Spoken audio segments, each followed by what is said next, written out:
ಅರಸ, ಇಂಥ ಯಾಗವನ್ನು ಮಾಡ್ತಾ ಇದ್ದೇನೆ, ಅದಕ್ಕೆ ಸಾಕಾರ ಮಾಡಬೇಕು ಎಂಬುದಾಗಿ ಕೇಳಿದಾಗ ನೀವು ಒಪ್ಪಿಕೊಂಡಿದ್ದೀರಿ. ನೋಡು, ಬ್ರಹ್ಮಋಷಿ ವರೇಣ್ಯರಾಗಿರುವಂತಹ ವಶಿಷ್ಠರ ಪುತ್ರರವರು ಹೌದು ಕೂತಲ್ಲಿಂದಲೇ ಆಜ್ಞೆ ಮಾಡಬಹುದವರಿಗೆ ಇಂಥದ್ದಾಗಬೇಕು ಅಂತ. ಪಾಪ ಶಕ್ತಿ ಮಹರ್ಷಿಗಳು ಅಲ್ಲಿಂದ ಇಲ್ಲಿವರೆಗೆ ಬಂದು ಹೀಗಾಗಬೇಕು ಅರಸ ಅಂತ ಹೇಳಿದ್ರೆ ಆ ಸೌಜನ್ಯ ಏನು ಅಂತ ನಮ್ಗೆ ಅರ್ಥ ಆಗುವುದಿಲ್ವೇ? ಸೌಜನ್ಯ ಮಾತ್ರವಲ್ಲ ಸ್ವಾಮಿ, ನಿಮ್ಮ ಯೋಗ್ಯತೆ ಏನು ಎಂಬುದಾಗಿ ಅದರಲ್ಲಿ ಅರ್ಥ ಮಾಡಿಕೊಳ್ಳುವುದಕ್ಕೆ ಸಾಧ್ಯ ಉಂಟು. ಒಡೆಯ, ಏನಾಗಲಿ ದೊಡ್ಡ ಹೊಣೆಗಾರಿಕೆಯನ್ನು ಕೊಟ್ಟಿದ್ದೀರಾ. ಆ ಯಾಗ ಯಾವುದೇ ಒಂದು ರೀತಿಯ ಕುಂದು ಕೊರತೆಗಳು ಆಗದ ಹಾಗೆ ವೀರಸೇನ ಅಂತ ನಿಮ್ಮ ಅಪ್ಪಣೆಯಂತೆ ನಾನು ಪಾಲಿಸ್ತೇನೆ. ನೀವು ಚಿಂತಿಸಬೇಡಿ ಸ್ವಾಮಿ. ನಾನು ಒಂದು ದೃಷ್ಟಿ ಅಲ್ಲಿಗೆ ಇರಿಸಿರ್ತೇನೆ. ಪೂರ್ಣ ಅಲ್ಲಿಂದ ಹೊರಗಿರ್ತೇನೆ ಅಂತಲ್ಲ, ಊರಲ್ಲಿಯೂ ನಾನು ಬೇಕಾಗ್ತದೆ.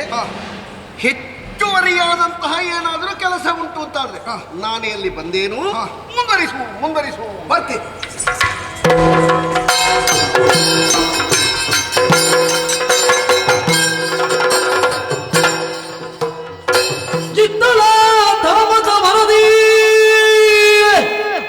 ನಿಜ ದೈತ್ಯ ವಿಭು ಕುಂಭೋಜರಾಖ್ಯನು ಇತ್ತನೋಲಗೆ ಬಂದು ನಿಶಿಚರ ನಿವಾಗ ಮಧ್ಯದಳು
ಓಲಗೆ ಗೊತ್ತ ವಿಚಾರ ಬಹಳಷ್ಟಿದೆ ನೋಡಿ, ಎಲ್ಲರೂ ಕೇಳಬೇಕು. ಇತ್ತಲ ತಾಮಸವನದಿ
ಓ ಕುಲದೇವರಾದಂತಹ ಶಂಕರನೇ, ಎಂದಿನಂತೆ ನಿತ್ಯ ವಿಧಿಗಳನ್ನೆಲ್ಲ ತೀರಿಸಿ ನಿನ್ನನ್ನು ಭಕ್ತಿಯಿಂದ ಪೂಜೆ ಮಾಡಿದವರ ಪ್ರಸಾದವನ್ನು ಸ್ವೀಕಾರ ಮಾಡಿಕೊಂಡು ತಾಮಸವನದ ಈ ಅರಮನೆಯನ್ನು ಸೇರಿದ್ದೇನೆ. ರತ್ನ ಖಚಿತವಾದಂತಹ ಸಿಂಹಾಸನವನ್ನು ಹೇಳಿದಾಗ ನಿಶಿಚರರೆಲ್ಲರೂ ಒಂದೇ ಧ್ವನಿಯಿಂದ ಕೂಗುತ್ತಾ ಇದ್ದಾರೆ, ನಮ್ಮಡೆಯರಾದಂತಹ ಕುಂಬೋದರನಿಗೆ ಜಯವಾಗಲಿ, ನಮ್ಮವರಿಗೆ ಶುಭವಾಗಲಿ ಎಂಬ ಮಾತು. ಈ ಮಾತನ್ನು ಕೇಳುವಾಗ ಮನಸ್ಸಿಗೆ ಮಹದಾನಂದವಾಗುತ್ತಾ ಇದೆ. ಅಯ್ಯ, ಭಗವಂತನಾದಂತಹ ಶಂಕರನ ಅನುಗ್ರಹದಿಂದಾಗಿ ಯಾವ ರೀತಿಯ ಕುಂದುಕೊರತೆಯು ಈ ತಾಮಸವನದಲ್ಲಿಲ್ಲ. ಯಾಕಿಲ್ಲ? ಕಷ್ಟಪಡ್ತೇವೆ ನಾವು, ದುಡಿತೇವೆ ನಾವು. ನಮ್ಮ ದುಡಿಮೆಯಿಂದಾಗಿ ಸರಿಯಾದಂತಹ ಕಾಲಕ್ಕೆ ಫಲಗಳು ಸಿಗುತ್ತಾ ಇದ್ದಾರೆ. ಹಾಗಾಗಿ ನಮ್ಮವರೆಲ್ಲ ನೆಮ್ಮದಿಯ ಬದುಕನ್ನು ಸಾಗಿಸ್ತಾ ಇದ್ದಾರೆ. ಆದರೆ ಯೋಚನೆ ಮಾಡುವುದು ಒಂದೇ, ನಾನು ಈ ತಾಮಸವನದಲ್ಲಿ ಹುಟ್ಟಿದಂದಿನಿಂದ ಇಂದಿನವರೆಗೆ ಬೆಳೆಯುತ್ತಾ ಇದ್ದೇನೆ. ನಮ್ಮವರಿಗೆ ಗೊತ್ತು ನನ್ನ ಸಾಮರ್ಥ್ಯ ಏನು ಎಂಬುದು. ಭುಜಬಲ ಧೈರ್ಯದಲ್ಲಿ ನನಗೆ ಎದುರಾಗಿ ನಿಲ್ಲುವವರು ಯಾರೂ ಇಲ್ಲ. ಇದು ದೇವರ ಅನುಗ್ರಹವೇ ಹೇಳಬೇಕು. ಆದರೆ ನಾವು ಪ್ರಚಾರಕ್ಕೆ ಬರಬೇಕು ಅಂತಾದ್ರೆ ಏನಾದರೂ ಒಂದು ಮಾಡಬೇಕು. ಏನಾದರೂ ಅಂದ್ರೆ ಏನು? ಒಳ್ಳೆ ಕೆಲಸ ಮಾಡಿದ್ರೆ ಪ್ರಚಾರಕ್ಕೆ ಬರುವುದು ಬಹಳ ಕಷ್ಟ. ಒಳ್ಳೆ ಕೆಲಸ ಮಾಡಿದವರನ್ನು ಯಾರೂ ಹೇಳುವುದಿಲ್ಲ. ಇವ ಇಂಥ ಒಳ್ಳೆ ಕೆಲಸ ಮಾಡಿದ್ದಾನೆ, ಇವರಿಗೆ ನಾವು ಪ್ರೋತ್ಸಾಹ ಕೊಡುವ, ಇವ ಮೇಲೆ ಬಂದ್ರೆ ಬರಲಿ ಅಂತ ಯೋಚನೆ ಮಾಡುವುದಿಲ್ಲ. ಯಾರು ಕೆಟ್ಟ ಕೆಲಸ ಮಾಡ್ತಾರೋ ಅವರ ಹಿಂದೆ ಎಷ್ಟು ಬೇಕಾದರೂ ಜನ ಹೋಗ್ತಾ ಇರ್ತಾರೆ. ಯಾಕೆ? ಇವನ ಹೆದರಿಕೆಯಿಂದಾಗಿ. ಇವ ಎಲ್ಲಿಯಾದ್ರೂ ನಮ್ಮನ್ನು ಕಳೀತಾನೋ ಏನೋ ಅಂತ ಯೋಚನೆ ಮಾಡ್ತಾ ಇರ್ತಾರೆ. ಹಾಗಾಗಿ ಒಳ್ಳೆ ಕೆಲಸಕ್ಕಿಂತ ಕೆಟ್ಟ ಕೆಲಸವೇ ಮಾಡಿದ್ರೆ ನಾವೊಂದು ಉನ್ನತಿ ಸ್ಥಾನಕ್ಕೆ ಸೇರುವುದಕ್ಕೆ ಸಾಧ್ಯ ಅಂತ ನಾನು ತಿಳಿದುಕೊಂಡಿದ್ದೆ. ಈಗ ಇಲ್ಲೇ ಕುಳಿತು ಭಾಷಣ ಮಾಡುವುದು ನಾನಲ್ಲ, ಅದಕ್ಕೆ ಸರಿಯಾದಂತಹ ಯೋಚನೆ ಮಾಡಬೇಕಾಗ್ತದೆ. ಭಾಷಣದಿಂದ ಏನು ಪ್ರಯೋಜನ ಇಲ್ಲ ಅಂತ ನನಗೂ ಗೊತ್ತು. ಹಾಗಾದ್ರೆ ಯೋಚನೆಯಿಂದ ಏನು? 14 ಲೋಕ, ಈ 14 ಲೋಕದಲ್ಲಿ ಕುಂಬೋಧರ ಏನೆಂಬುದು ಗೊತ್ತಾಗಬೇಕಾ ಬೇಡವಾ? ಗೊತ್ತಾಗಬೇಕು ಅಂತ ನಾವು ತಿರುಗಾಟ ಮಾಡಬೇಕಾ ಬೇಡವಾ? ಒಂದೆರಡು ತಿರುಗಾಟ ಆಗ್ತದ? ಮಾಡುವುದಿದ್ರೆ ಸಾಧನೆ ಮಾಡಬೇಕು ಅಂತಾದ್ರೆ ಹಲವು ತಿರುಗಾಟ ಆದ್ರೂ ಮಾಡಬೇಕು. ಆ ಹಲವು ತಿರುಗಾಟದಲ್ಲಿ ನಾವೇನೆಂಬುದನ್ನು ತೋರಿಸಿಕೊಡ್ಬೇಕು. ಈಗ ಅದರ ಬಗ್ಗೆ ನಾನು ಯೋಚನೆ ಮಾಡ್ತಾ ಇರುವುದು. ಭೂಮಿಯಲ್ಲಿ ಭೂಭುಜರನ್ನು ಅಡಗಿಸಬಹುದು, ಪಾತಾಳದಲ್ಲಿ ಉರಗಾದಿಗಳ ಹೆಡೆ ಮೆಟ್ಟಬಹುದು, ಉಳಿದವರು ದೇವತೆಗಳು. ಆ ದೇವೇಂದ್ರ ಸ್ವಲ್ಪ ಅಹಂಕಾರಿಯಾದಂತ ಆತನ ಸೊಕ್ಕಿರಿಸುವುದು ಹೇಗೆ? ಇದನ್ನು ಯೋಚನೆ ಮಾಡುವುದಕ್ಕೆ ನನ್ನ ಒಡ ಹುಟ್ಟಿದವರಿದ್ದಾನೆ ಕುಂಭವಕ್ರ.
ಮುನಿದರು ನಿರ್ಲಕ್ಷಣೆಗೆ ಸಗಿದವ ಮನಮೆಚ್ಚುವ ತೆರಲು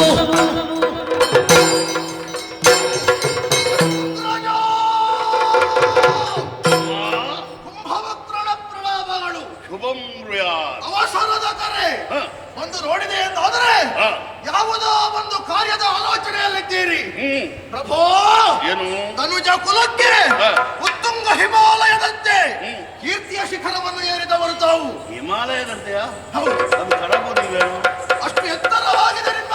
ಎತ್ತರ ಆದ್ರೂ ಕರಗಿದ್ರು ಕೆಳಗೆ ಅಲ್ಲ ಬರುವುದು. ಅದು ಹಿಮಾಲಯ ಮಾತ್ರ ಅಲ್ಲ ಕರಗುವುದು. ನಿಮ್ಮ ಕೀರ್ತಿ ಯಾವತ್ತಿದ್ದರೂ ಕರಗುವುದಕ್ಕೆ ನಾವು ಬಿಡುವವರಲ್ಲ. ಜಿಯಾ, ಈ ಕಾಲಕ್ಕೆ ಕರೆಸಬೇಕು ಅಂತಾದ್ರೆ ಏನು ಕಾರಣ?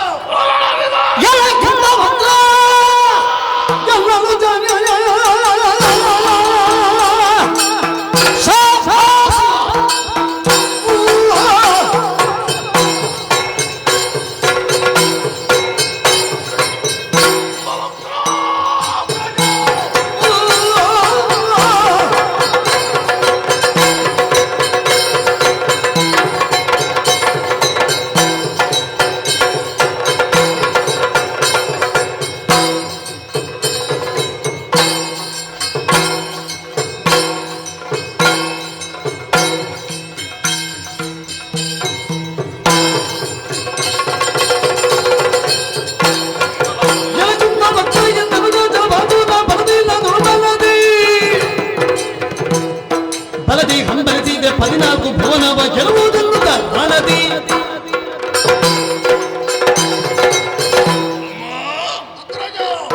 ಒಡ ಹುಟ್ಟಿದವ ನೀನು.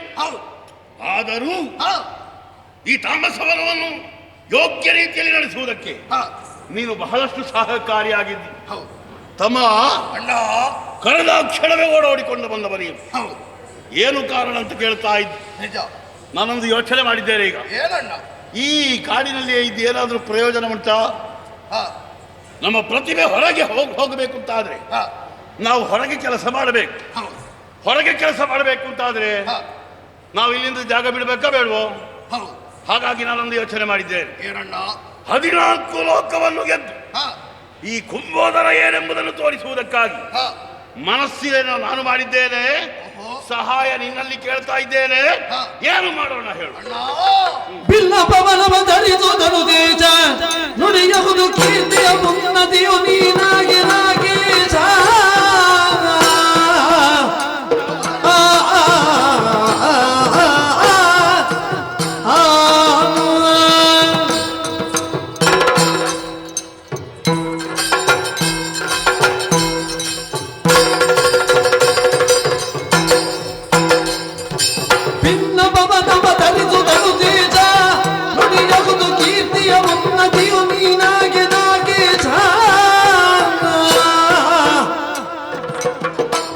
ಸಣ್ಣ ನುಡಿಯನ್ನದಿರು ಸಾಸಿರ ಗಣ್ಣ ಲಚ್ಚಾಗಿ ನನವನು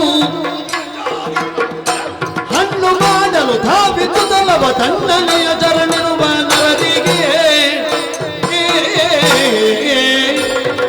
ಭಿನ್ನ ಪವನವ ಧರಿಸುವುದರು ದೇಶ ನುಡಿಯದು ಕೀರ್ತಿಯ ಉನ್ನತಿಯು ನೀನಾಗಿ ನಾಗೇಶ ಧನು ದೇಶ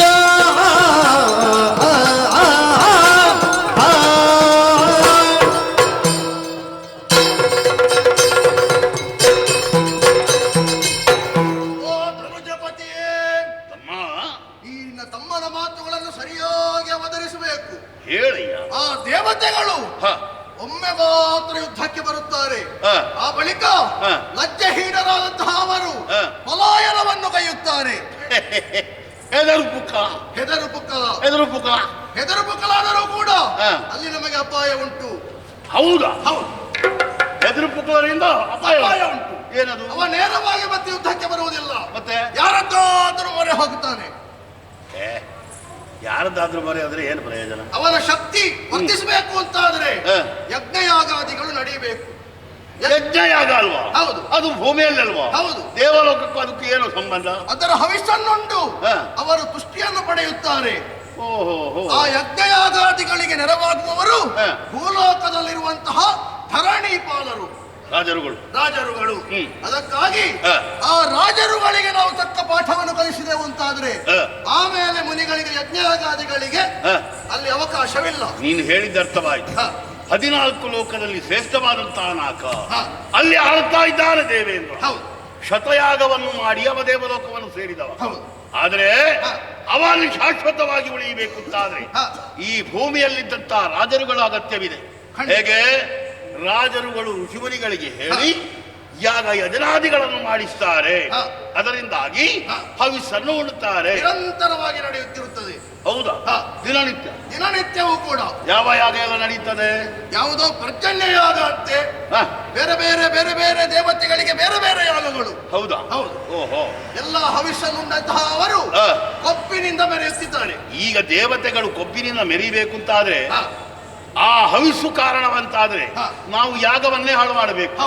ಯಾಗವನ್ನು ಹಾಳು ಮಾಡಿದ್ರೆ ಈ ಋಷಿಮುನಿಗಳು ಯಾರೂ ಇರುವುದಿಲ್ಲ, ಅವರ ತಡೆ ಕಡಿಬೇಕು. ಹಾಗೆ ಮಾಡಿದ್ರೆ ಯಾಗ ನಡೆಯುವುದಿಲ್ಲ, ಅವರ ಬಲ ಹೆಚ್ಚುವುದಿಲ್ಲ. ಏನು ಹೇಳ್ತಾರೆ ನೀವು?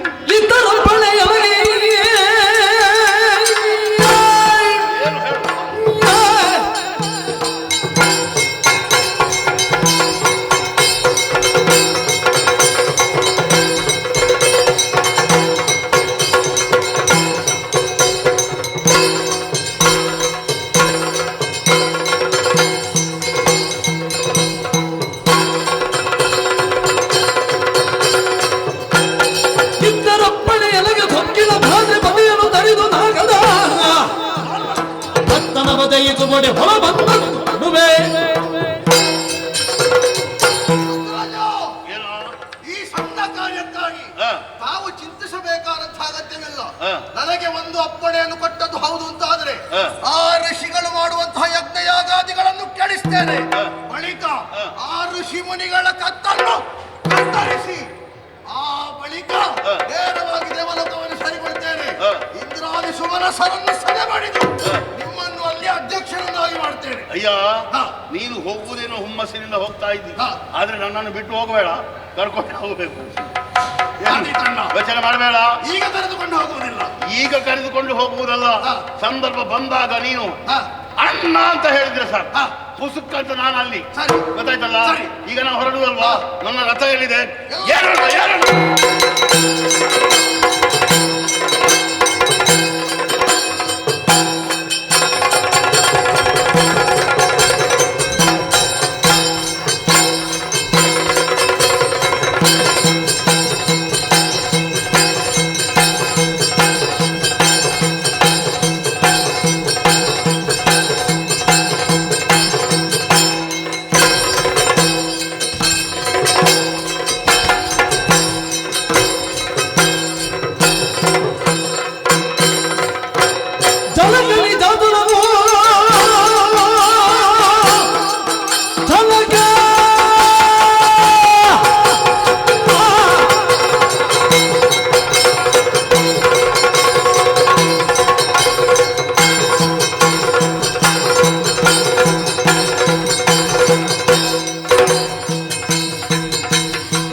ಹೌದು. ಹ.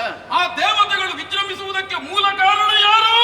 ಯಾಗಯಜ್ಞಾದಿಗಳು, ಋಷಿಗಳು. ಋಷಿಮುನಿಗಳು. ಆ ಋಷಿಗಳು ನಮಗೆ ಮಾರಕವಾಗಿದ್ದಾರೆ. ಹ. ಹಾಗಾದ್ರೆ ಹ. ನಮಗೆ ಮಾರಕವಾದವರನ್ನು ಧ್ವಂಸಗೊಳಿಸಿದೆವು ಎಂದಾದರೆ ಹ. ನಮಗೆ ಪೂರಕವಾಗುತ್ತದೆ. ಹ. ಹಾಗಾಗಿ ಚಿಂತಿಸಬೇಡಿ. ಹ. ಕೊಡಿಯಪ್ಪಣೆ. ಕುಮಾರ, ಏನಪ್ಪ?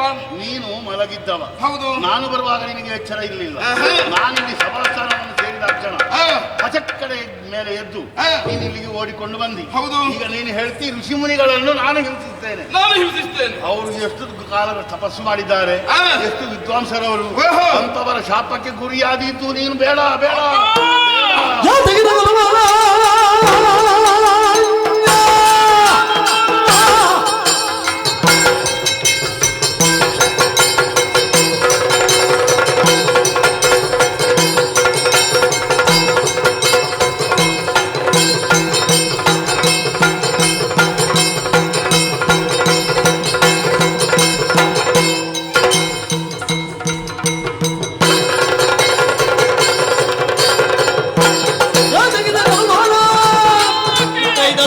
ಈಗ ಯುದ್ಧವೇನು ತರುವುದು ಮದಗಿರುವ ಪಡೆಯುವುದು.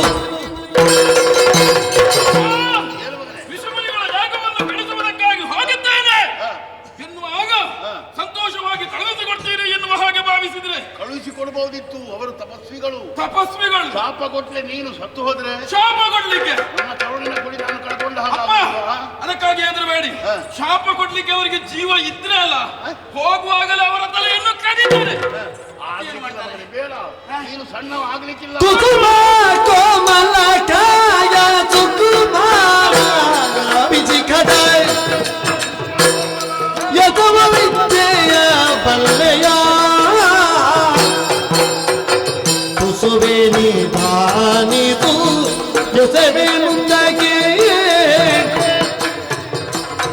ತೋಳ ಕಟುವ ತೋರುವೆ ನಿಶ್ಚಯ.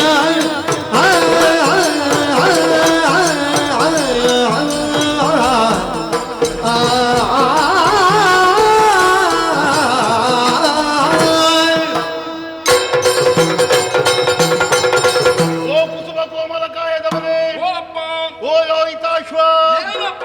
ಎಷ್ಟು ಉತ್ಸಾಹದಿಂದ ಬಂದಿದ್ದಿ, ಹೌದು. ಎಷ್ಟು ಸಂತೋಷಗೊಂಡಿದ್ದಿ. ಹ. ನಾನೊಂದು ಏನಾದ್ರೂ ಮಾಡಿ ತೋರಿಸಬೇಕು ಅಂತ. ಛಲ ಉಂಟಪ್ಪ. ಮಗನೇ, ಏನಪ್ಪ? ಛಲವೇನೋ ಇರಬಹುದು. ಹ. ನೀನು ಲೋಕದಲ್ಲಿ ಇನ್ನು ಮುಂದೆ ಹ್ಮ್. ಕುಂಬೋದರನ ಮಗನಾದಂತ ಲೋಹಿತಾಕ್ಷ ಹ.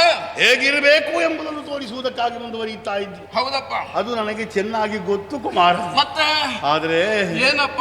ನನಗೆ ಹೆದರಿಕೆ ಆಗುತ್ತಾ ಇದೆ. ಹೆದರಿಕೆ? ಕಳುಹಿಸಿಕೊಡುವುದಕ್ಕೆ ಭಯವಾಗುತ್ತಾ ಇದೆ. ಯಾಕಪ್ಪ? ಕುಸುಮ ಕೋಮಲನಾದಂತ ನೀನು ಹ.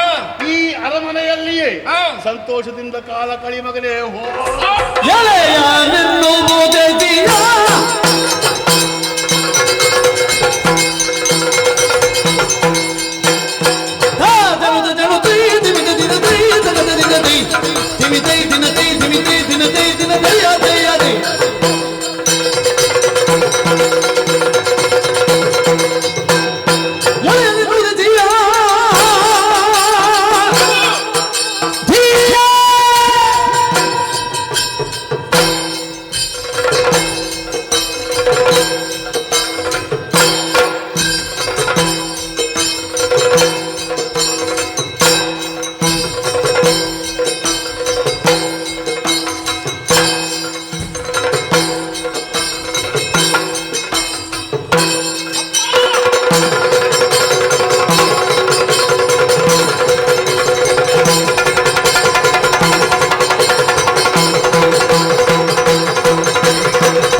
ಸಿಂಹದ ಎಳಮರಿ ಕೆಡಹದೆ ಅದಕ್ಕೆ ನಾನು ಅವತಾರಲ್ಲ. ನಿಮ್ಮ ಮಾತುಗಳನ್ನು ಕೇಳುವಾಗ ಆಶ್ಚರ್ಯವಾಗುತ್ತಾ ಇದೆ ಅಪ್ಪ. ಆಶ್ಚರ್ಯ. ಸಣ್ಣವ ನಾನು ಅರಮನೆಗೆ ಹೋಗು ಎನ್ನುವ ಹಾಗೆ ಹೇಳ್ತಾ ಇದ್ದೀರಿ ಅಪ್ಪ. ಬೆಂಕಿಯ ಕಿಡಿ ಚಿಕ್ಕದಾದರೂ ಪ್ರಪಂಚವನ್ನೇ ಸುಡುವುದಿಲ್ವೇ? ಗಾಳಿ ಬೀಸಬೇಕು. ಖಂಡಿತ. ಗಾಳಿಯೋಪಾದಿಯಲ್ಲಿ ನಾನೇ ಹೋಗುತ್ತೇನೆ. ಅಷ್ಟು ಮಾತ್ರವಲ್ಲ, ಆನೆಯನ್ನು ಪಳಗಿಸುವುದಕ್ಕೆ ಸಣ್ಣದಾದ ಒಂದು ಅಂಕುಶ ಸಾಕು. ಖಂಡಿತ ಸಾಕಾಗುತ್ತದೆ. ಅಂಕು ಕೇಳಬೇಕು. ಅಂಕುಶೋಪಾದಿಯಲ್ಲಿ ಹೋಗುತ್ತಾನೆ. ವಿಷುಮುನಿಗಳ ತಲೆಯನ್ನು ಎಕ್ಕದ ಎಲೆಯಲ್ಲಿರುವಂತಹ ಹಾಲು ಅದು ಮೈಗೆ ತಾಗಿದಾಗ ಉರಿಯುತ್ತದೆ, ಗೊತ್ತುಂಟ ನಿನಗೆ? ಹಾಗೆ ನೀನು ಮೈಗೆ ತಾಗಿದ್ರೆ ಸಾಕು, ಋಷಿಮುನಿಗಳು ಸಾಯ್ತಾರೆ. ಸರ್ವನಾಶ. ಇನ್ನೊಂದು ಕೊಟ್ಟಿದ ಬೇಡಪ್ಪ, ಇಷ್ಟೇ ಸಾಕು. ನಿನ್ನ ಉಲ್ಲಾಸಕ್ಕೆ ನಾನು ತಣ್ಣೀರು ಎರಚುವುದಿಲ್ಲ ಮಗನೇ. ಅಪ್ಪ, ನೀನು ಚಿಕ್ಕಪ್ಪನ ಜೊತೆ ಹೋಗು, ಹೋಗ್ತೇನೆ. ನಾನು ಬೆನ್ನ ಹಿಂದೆ ನೀನು ಆಶೀರ್ವಾದ ಮಾಡಿದ್ದೀನಿ. ಇದು ಎಲ್ಲಿಗೆ? ಹೋಗು ಅಂತ ಹೇಳಿದ್ದ. ಚಿಕ್ಕಪ್ಪನ ಜೊತೆ ಹೋಗು ಅಂತ ಹೇಳಿದ್ದು, ಈಗಲೇ ಹೋಗು ಅಂತ ಹೇಳಿದ್ದಲ್ಲ. ತಿರುಗಾಟಕ್ಕೆ ಹೊರಟದ ನಾವು. ಹೌದು ಮಗನೇ. ಅಪ್ಪ, ತಿರುಗಾಟವೇ ಒಂದು ಲೆಕ್ಕದಲ್ಲಿ. ಹೌದು. ಹೋಗು. ಆಮೇಲೆ ಋಷಿ ಮುನಿಗಳ ತಲೆಯನ್ನು ಕಡಿದು ಯಜ್ಞವನ್ನೆಲ್ಲ ಹಾಳು ಮಾಡಿ ನಮಗೆ ಜಯ ಬರುವ ಹಾಗೆ ಮಾಡಬೇಕು. ಆದಿತ್ತಪ್ಪ. ಶುಭಂ ಬ್ರೋಯ. ಖಂಡಿತ. ಅಣ್ಣ ಈಗ ಕರ್ಕೊಂಡು ಹೋಗುದಾ? ಈಗ ಕರ್ಕೊಂಡು ಹೋಗು, ಜಾಗ್ರತೆ ಮಾತ್ರ. ಸರಿ. ನಿನ್ನ ಕಣ್ಣು ಮೂರು ಉಂಟು. ಹಾ. ಆ ಮೂರು ಕಣ್ಣಲ್ಲಿ ಒಂದು ಕಣ್ಣಾದ್ರೆ ಅವನ ಮೇಲೆ ಇರಬೇಕು. ಸರಿ. ನಿನ್ನ ಮಗ ಅಂತ ಹೇಳಿದ್ರೆ ನನಗೂ ಮಗ ಇದ್ದ. ಮಗ ಇದ್ದ ಹಾಗೆ ಅಲ್ವಾ? ಮಗನೇ. ಚಿಕ್ಕಪ್ಪ ನೀನು. ಹೌದು, ಹೌದು. ಹಾಗಾದ್ರೆ ಮಗ ಅಂತ ಸರಿ. ಕರೀಬೋದು. ಹೋಗು. ಆಯ್ತು. ಮಗನೇ ಅಂತ ಎಲ್ಲ ಪ್ರಸಂಗದಲ್ಲ. ಆದಷ್ಟು ಬೇಗ ಬರ್ತೇವೆ. ಹಾ ಮಕ್ಕಳು ಹೋಗಿದ್ದಾರೆ. ಸರಿ. ಬೆನ್ನಿಂದ ನಾವು ಹಾ